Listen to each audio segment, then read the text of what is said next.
Hey everyone, Optimus Prime here. So it's time for a figure unboxing and review today.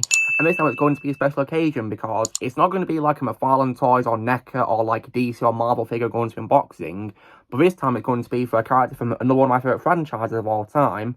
And I say this is a special occasion because this is actually as well, of course, not just, of course, like from a franchise which is one of my favourites, but this character is also as well my favourite character of all time. And that figure I'm going to unboxing is none other than, of course, the G1 version of Optimus Prime. So it came in this special box, this figure. I definitely love this artwork of the cover. It says down there, of course, Optimus Prime. And on the spine, it says up there, Optimus Prime as well. It's on the other one as well, on the all-spot symbol. Even a symbol, it's also there on the back too as well. I love that design of it. And when I take off this cover, it slides up. And there's the figure right there, which is pretty awesome. And there's also like a picture on the back as well, which is pretty nice. I definitely love that. And also as well, the iconic G1 logo as well. And so this figure comes with several accessories such as an alternate head with the yellow eyes, which reminds me a lot of, you know, the original G1 figures, because I've had like a G1 figure of Optimus before based on his like very first design, and he, like many other characters, had yellow eyes in that toy line for some reason, not his blue eyes. So you can customize it probably as a bit of nostalgia for those figures if you want to. It also comes with, of course, his blaster as well that he uses in the show as well, and also as well his orange battle axe. And also, there's also a little human character there, which I assume is Spike as well, because in the show, of course, Spike, of course, wears a yellow helmet a lot.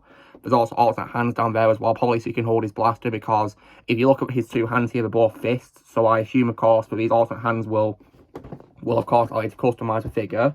Also, there's also a basketball there, so you can go out to play basketball if you want to as well, which is pretty cool.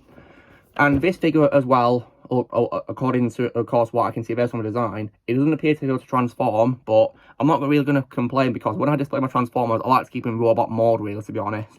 But anyway, though, let's begin this unboxing, shall we? So, now there appears to be just one piece of sellotape on the top here, so hopefully it should be easy to cut. So let me do this now. There we are. If I open it up now as well. So, let's take out the plastic. So, hopefully it should be really easy to do.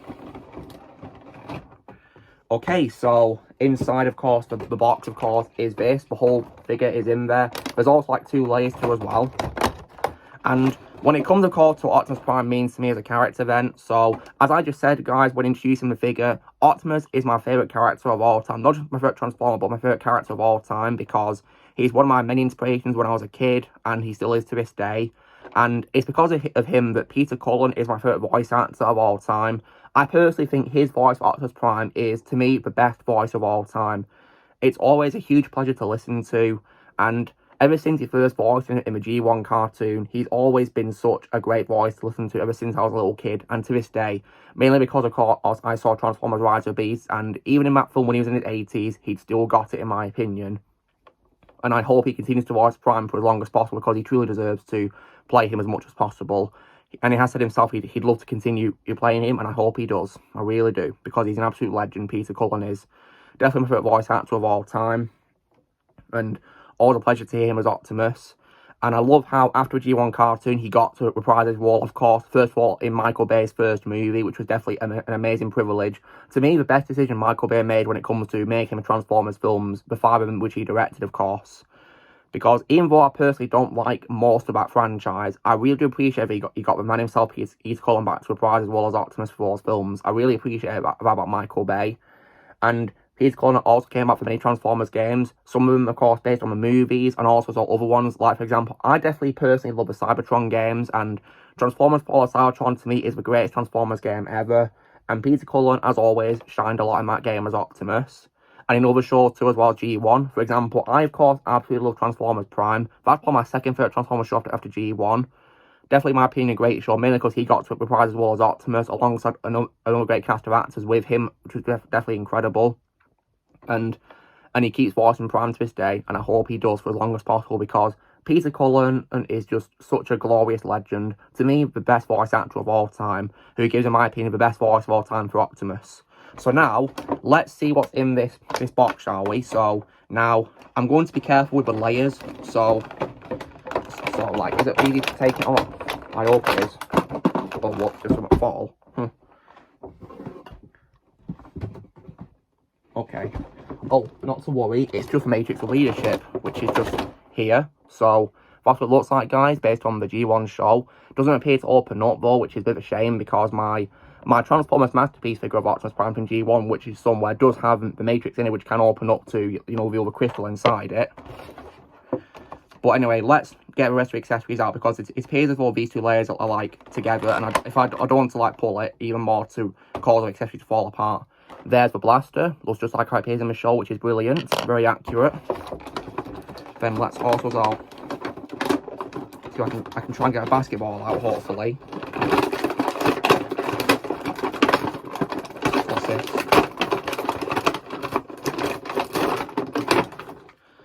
I have no idea what this is supposed to be. What's this? Is this like a pausing thing for him to stand on or something?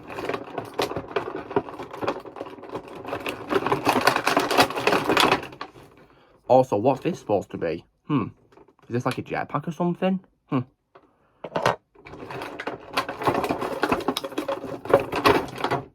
Also, well, what is this supposed to be? I have no idea what this is meant to be at all. Like, it's pretty interesting, really. But, yeah, I have no idea what it's supposed to be. Here's a basketball, which is pretty cool. So you can have him playing basketball if you want to. And there's the Battle Hook axe, which is pretty cool. Definitely love this design of it. Really cool. Spike appears to be secured by some sellotape, which makes sense because he's a tiny figure. Don't want him to go missing, do we? There he is, very tiny, which makes sense because I've got a Transformer figure here, so it makes sense for humans to be really small. Doesn't appear to be pausable. I think it's like a little figurine, so I'm not going to attempt to move any of the limbs because I don't want to whip them off. Now I've got the alternate hand, let's take them out nicely and carefully. Cool. So here's a right hand, which is a bit opened up, probably so it can hold accessories, hopefully. Also got a left hand with like a stump on it, probably so the basketball can go on it, probably like this maybe, I think. Yeah, there you go, so now he's ready to play basketball. Then there's also some more here as well, down here. So, got a right hand here as well, which is more opened up. I'm not sure what's supposed to go in this one, there's no stump on it for a basketball though.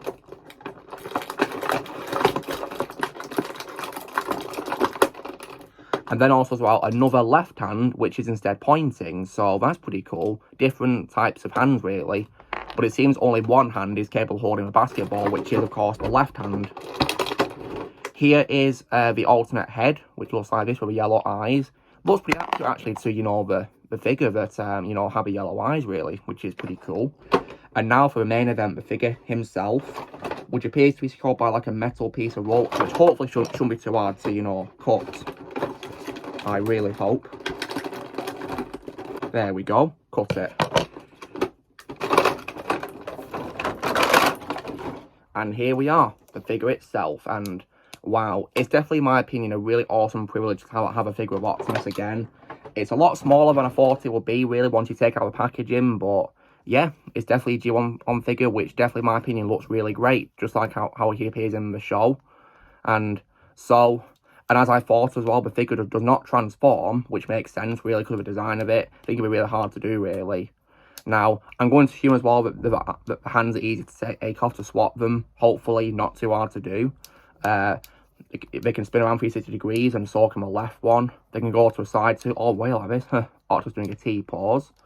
And the elbows can also fold, but not too much, though. So, probably because of the way it's designed, I guess, really. Legs can also move slightly forward as well a little bit, but not too much. Probably because of his front armour here. And they, however, cannot go to the back, which is actually something that the original G1 figure had. Because that figure, the legs couldn't go backwards, which is, I guess, a good attention to detail when comparing it to older figures. And the head also is all spinning 360 degrees as well. It's pretty loose too as well, probably because it's easy to take off, you know, to customise it. And the front feet can also as well bend a little bit too as well, like this, which is pretty cool. So I love how even though the figure can't transform, it has similar characteristics to its G1 figure counterpart, you know, from the 80s toy line, which is definitely, in my opinion, the best Transformers toy line of all time. Just simply iconic, in my opinion. But yeah, I definitely love this figure, and it's definitely, in my opinion, really well designed. It makes me excited now to unbox the figure of Megatron next. That's going to be fun. So, anyway, guys, this is me, of course, doing my unboxing of my figure Optimus Prime based on the G1 show. Definitely, my opinion, an awesome figure. So, you know the drill, guys. Be sure to give this video a like. Also, be sure to all in the comments what you guys think of figure Optimus. If you have it, let me know in the comments below. Also, if you think about getting this figure, I'd recommend it if you like Optimus as a character or Transformers. Definitely must have figure, in my opinion. Also, be sure to join Team Prime by pressing subscribe movies coming in the future. And till all are one.